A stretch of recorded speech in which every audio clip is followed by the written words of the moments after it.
Folks in Austin, Texas know this natty nautical neighbor as captain of the fleet.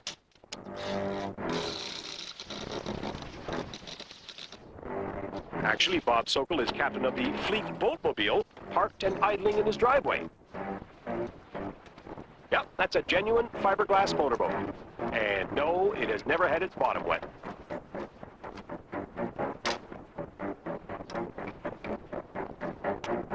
Back, I guess in the 80s, there was a succession of vehicles where we started out building four-wheel drives that started getting higher and higher off the ground. We had four-wheel drive trucks, then we started taking the truck bodies off and putting car bodies on. Then we did one with a little Corvette body, and about that time we figured out it didn't matter what the body was, just so it was four-wheel drive and big high off the ground. So the natural progression, I guess, was to put a fiberglass boat body on. And at one time we had a boat like this on a four-wheel drive chassis where you had to throw a rope ladder out the door to climb up to it. It was so high off the ground. And we had so much fun with it on the beach that I just had to build one for the road. Bob may not have his captain's papers, but he spent some time traveling around the country in a school bus as an itinerant auto mechanic. So he knows his way around cars. Believe it or not, this boatmobile began life as a tired old Volkswagen. Bob made a few cosmetic additions. The boat was kind of built on the trial and error method, where we went down some blind paths and came back, you know. And so a lot of things were built and then deconstructed. Things like the front bumper, it was a real problem getting the front bumper to fit until we figured out we had to just cut it in half and bend it in a V to fit. One thing that people always ask me about is whether the boat is street legal. Well, we've got everything that we need to pass inspection to be on the road, and we've got everything that we need to be in the water as well. We've got our fire extinguisher, we've got flotation devices, we've got our numbers all paid up, and of course we've got bumpers in case we get into trouble on land or in the water. Okay, Bob, you're cleared for highway travel and your papers are in order for shipping out, but you're hedging here. Could you really ride the waves in this machine?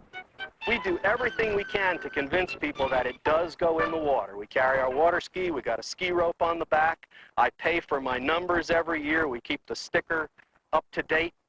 And boy, when you drive downtown, down by Town Lake, all the guys with the boats on the trailers, they get out of the way and they wave you on down. They say, go ahead, you go first, go ahead, pull it into the water. But I'm afraid it would only go in the water one more time, right to the bottom.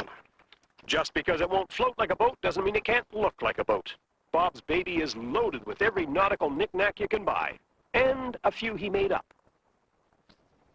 Let's see all the switches and stuff in here. The shark repellent, if you push that button, it connects the extra battery. There's nothing more embarrassing than hanging around downtown for a couple of hours with the radio blaring and then waving goodbye to everybody and turning the key and having to go click, click, click. So you want to make sure you have your shark repellent in case you need to start the engine. The bilge pump, that's our windshield wipers, and of course you got to have a map light. This is a World War II surplus B-52 map light with, you know, a couple of feet of cord on it in case you have to read the map in the middle of the night.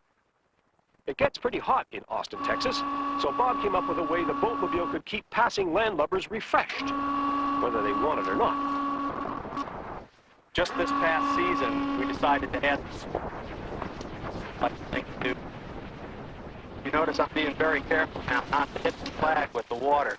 I feel like the guy who invented the machine gun mounted on a biplane the first time he came around and cut the propeller off. Ching, ching, ching, ching, ching. So we always have to take the flag down when we're going out to play with the squirter. The boatmobile's name says it all, or almost all. Bob enlists the help of the Motor Vehicle License Department to add to his nautical theme. In the state of Texas, you can get a custom license plate, but they only give you 6 letters, so it's hard to be creative in 6 letters. They charge the same amount of money every year, whether you decide to keep the same license plate or trade it in for another one. So we get a new one every year. So I've been trying to be creative for about 15 years now, and of course I have all the old license plates on the wall. Outlandish may float like an anchor, but it performs much better on tilted rope.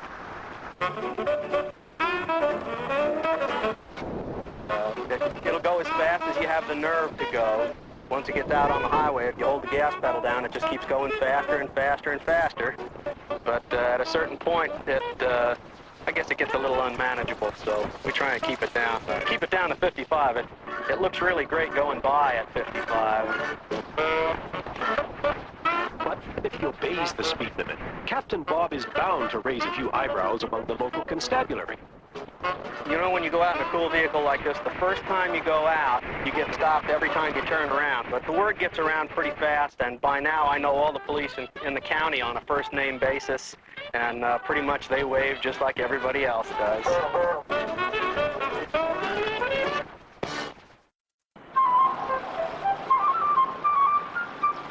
What must it be like to be married to a guy who likes to drive around in a boat on wheels?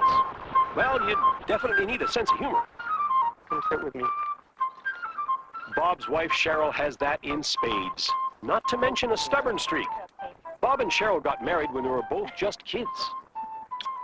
They divorced, and 10 years later, they married each other again. Well, we've been together almost 30 years, and I could say truly that there's never been a dull moment. We have, you know, our moments like any couple, but then when you can laugh together, that saves everything. And when you ride in a boatmobile, the laughter comes easy, and often. Everyone notices you, and everyone has a comment. And I think the best one was we were driving down 6th Street one time, which is our fun street in Austin. And we were stopped at a light, and a young woman was crossing the street and didn't see us right away. And then when she noticed us, her eyes got real big, and then she started swimming across the street in front of us. So, I mean, you get all kinds of great comments and people acting out and having a good time. Bob's not likely to get swamped by waves, but they get swamped by fans. The boatmobile is a people magnet. Everyone has something that they yell at you, you know? They yell out the first nautical thing that comes to their mind as you go by, whether it's, "Hi, Popeye," or, "Hey, Gilligan, where's the skipper?" or something like that. That is a weird... It always draws a crowd. If you walk away from it for 5 minutes and just stand back and watch, it'll draw a crowd. And if you feel like just getting out and talking to people, this is the best icebreaker. An art car is the best icebreaker there is. Ah, the lure of the open sea, so near, yet so far. Better you stick to terra firma, Bob. Always remember your mother's advice. Don't go near the water.